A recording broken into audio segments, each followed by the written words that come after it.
அந்த பரபரப்பில் எல்லா கட்சிகளும் தலைவர்களும் தீவிரமாக ஈடுபட்டுக் கொண்டிருக்கிற சூழலில் கூட்டணி பேச்சுவார்த்தையை இங்கும் அங்கும் மாறி மாறி பேசிக் கொண்டிருக்கிற சூழலில் பேரம் படியாமல் இன்னும் அது இழுபறியாகி கொண்டிருக்கிற சூழலில் தேர்தலை பற்றி கவலைப்படாமல் மக்களை பற்றி கவலைப்படுகிற, நாட்டை பற்றி கவலைப்படுகிற, ஜனநாயகத்தை பற்றி கவலைப்படுகிற ஒரு இயக்கமாக விடுதலை சிறுத்தைகள் கட்சி இந்த களத்திலே நிற்கிறது.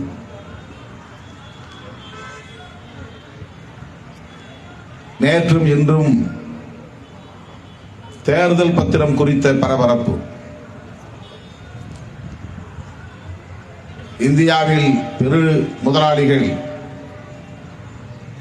பாரதிய ஜனதா போன்ற பெரிய பெரிய கட்சிகளுக்கு கோடிக்கணக்கான தொகையை நன்கொடையாக அள்ளி கொடுத்திருக்கிறார்கள். இது தொடர்பாக இன்றைக்கு நாடே பரபரப்புக்குள்ளாகி இருக்கிறது.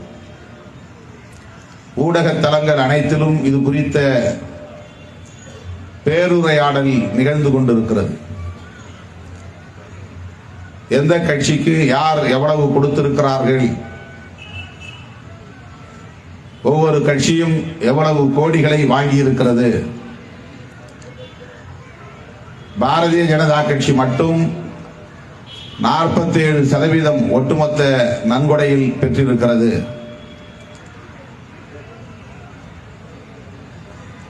இது பற்றிய விவாதம் தான், பேருரையாடல் தான் இப்போது நாடு முழுக்க நடைபெற்றுக் கொண்டிருக்கிறது.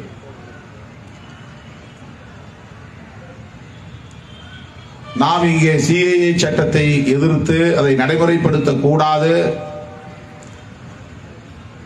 அதை திரும்ப பெற வேண்டும் என்று வலியுறுத்தி கொண்டிருக்கிறோம். 2020 இந்த சட்டம் வந்தபோது மிக கடுமையாக மூர்க்கமாக நாம் நமது கண்டனத்தை, எதிர்ப்பை தெரிவித்தோம். மக்களவையிலே நான் ஆற்றிய உரை குறித்து தம்பி SS பாலாஜி அவர்கள் இங்கே கோடிட்டு காட்டினார். இந்த தேசம் பாசிசத்தை நோக்கி வேகமாக போய்க் கொண்டிருக்கிறது. இந்த சட்டம் அரசமைப்பு சட்டத்தையே நேர்த்து போகச் செய்கிறது. இதை விடுதலை சிறுத்தைகள் கட்சியின் சார்பில் மிக வன்மையாக கண்டிக்கிறோம் என்று நான் எனக்கு கிடைத்த ஓரிரு நிமிடங்களில் லட்சோபலட்சக்கணக்கான விடுதலை சிறுத்தைகளின் சார்பில் பதிவு செய்தது குறிப்பிலே கிடக்கிறது.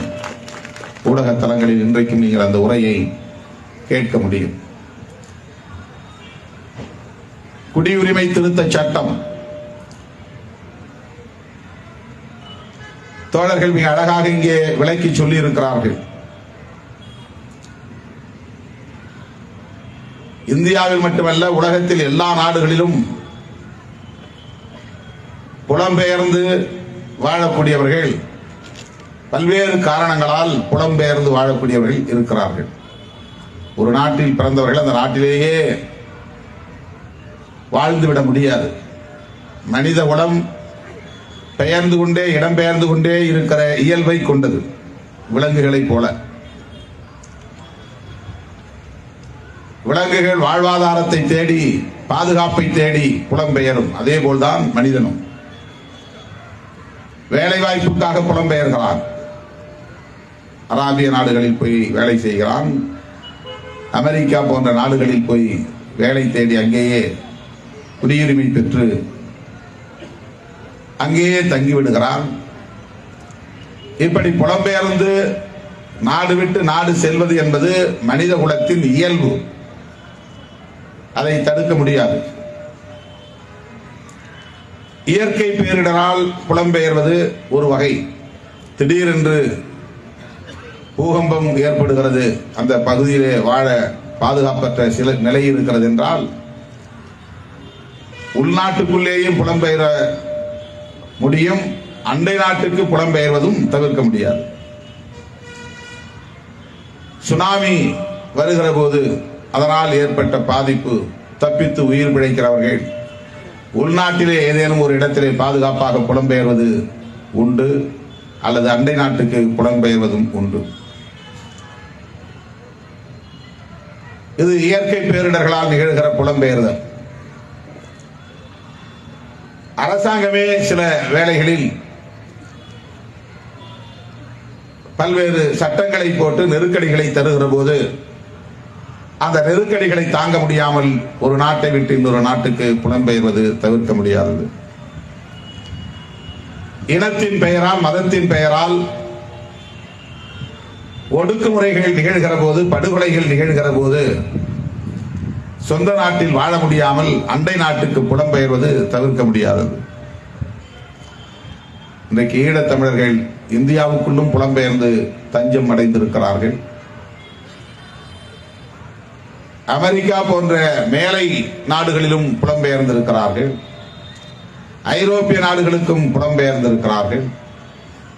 இவர்கள் எல்லாம் மறுபடியும் ஈழத்திற்கு போக முடியாது என்கிற போது அப்படி புலம்பெயர்ந்தவர்களை என்ன செய்வது என்கிற கேள்வி அந்த நாட்டுக்கு உருவாகிறது.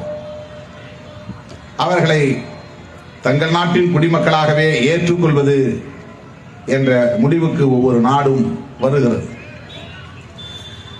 இது குறித்தெல்லாம் எல்லா நாடுகளுக்குமான பொது அவையாக இருக்கிற ஐக்கிய நாடுகள் சபையில விவாதிக்கப்படுகிறது. அப்படி விவாதிக்க பெற்று அகதிகள் தொடர்பாக உலக நாடுகள் அனைத்தும் தங்களுக்கிடையில் ஒப்பந்தங்களை போட்டுக் கொள்கிறது. எந்த நாட்டிலிருந்து யார் தஞ்சம் தேடி வந்தாலும் அவர்களை மனித நேயத்தோடு வரவேற்க வேண்டும், வரவேற்று அவர்களுக்கான வாழ்வாதாரங்களை உறுதிப்படுத்த வேண்டும், அவர்களுக்கு கல்வி, மருத்துவம், சுகாதாரம் உள்ளிட்ட அனைத்தையும் வழங்குவதற்கு ஏற்பாடுகளை செய்ய வேண்டும், குடியுரிமையும் வழங்க வேண்டும், வீடுகள் கட்டித்தர வேண்டும். இவற்றையெல்லாம் ஐநா பேரவையில அதற்கென்று இருக்கிற ஒரு நிறுவனத்தில் ஒவ்வொன்றுக்கும் தனி மனித உரிமைகளுக்கு தனி சபை இருக்கிறது. அகதிகளுக்கு என்று தனி சபை கூடி விவாதிக்கும். ஐநா பேரவையில தனித்தனியான அவைகள் உண்டு. அதை போல பெண்கள் தொடர்பாக விவாதிப்பதற்கென்று அவை உண்டு. குழந்தைகள் தொடர்பாக, மாற்றுத்திறனாளிகள் தொடர்பாக, மூன்றாம் பாலினத்தவர் தொடர்பாக விவாதிப்பதற்கென்று அவைகள் உண்டு, சபைகள். அதன் அடிப்படையிலே ஒப்பந்தம் போடுவது உலக நாடுகளுக்கு இடையில், ஐநா பேரவையில் அங்கம் வகிக்கிற நாடுகளுக்கு இடையில இந்த ஒப்பந்தம் போடப்பட்டு வருகிறது. அப்படி ரெஃப்யூஜிஸ் என்றால் அகதிகள், நாடற்றவர்கள். ரெண்டு வகை இருக்கிறார்கள். ரீபேட்ரியாட்ஸ், தாயகம் திரும்பியோர் இருக்கிறார்கள். இங்கே இருந்து இன்னொரு நாட்டுக்கு போய் சில ஆண்டுகள், 10 ஆண்டுகள் அல்லது 20 ஆண்டுகள் அல்லது 50 ஆண்டுகள் அல்லது 100 ஆண்டுகள் வாழ்ந்து மறுபடியும் அங்கே வாழ முடியாமல், அங்கே குடியுரிமை கிடைக்காமல் தாயகத்துக்கே திரும்புகிறவர்கள் தாயகம் திரும்பியோர். அவர்கள் ரீபேட்ரியாட்ஸ் ஆங்கிலத்தில். ஈழத்திலிருந்து அந்த குடியுரிமை பெற்ற அந்த நாட்டு குடிமக்கள் அங்கே நடந்த இன ஒடுக்குமுறையால், சிங்கள இனவெறியாட்டத்தால் உயிர் தப்பி பிழைத்து தமிழ்நாட்டுக்கு வந்து தமிழ்நாட்டிலும் பிற மாநிலங்களிலும் பரவலாக ஆங்காங்கே தங்கி இருக்கிறார்கள். இவர்கள் ரெஃப்யூஜிஸ் ஆங்கிலத்தில். இவர்கள் அகதிகள் என்று அழைக்கப்படுகிறார்கள். இந்த அகதிகள் தொடர்பாக ஐநா பேரவை ஒரு சார்ட்டர், உடன்படிக்கை, UN சார்ட்டர் ஃபார் ரெஃப்யூஜிஸ் என்று ஒரு ஒப்பந்தம் இருக்கு.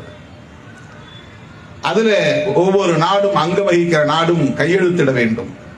ஆனால் இதுவரையில் இந்திய அரசு அதில் கையெழுத்திடவில்லை. கையெழுத்திட்டால் இலங்கையிலிருந்து, ஈழத்திலிருந்து வருகிற தமிழர்களுக்கெல்லாம் நல்ல வீடு கட்டித்தர வேண்டும், அவர்களுக்கு வேலை வாய்ப்பை உறுதிப்படுத்த வேண்டும், அவர்களின் பிள்ளைகளுக்கு மாதாந்திர செலவுக்கு தொகை வழங்க வேண்டும், கல்விக்கு, மருத்துவத்திற்கு, சுகாதாரத்திற்கு. இதெல்லாம் செய்யக்கூடாது என்பதனாலேயே அந்த ஒப்பந்தத்தில் இந்திய அரசு கையெழுத்திடவில்லை. ஆனாலும் ஐநா பேரவையில் ஒரு அங்கம் இந்தியா, முக்கியமான ஒரு நாடு. அப்படிப்பட்ட இந்திய அரசு அகதிகள் தொடர்பாக ஒரு சட்டம் எழுதுகிறது. அதுதான் இந்த குடியுரிமை திருத்த சட்டம்.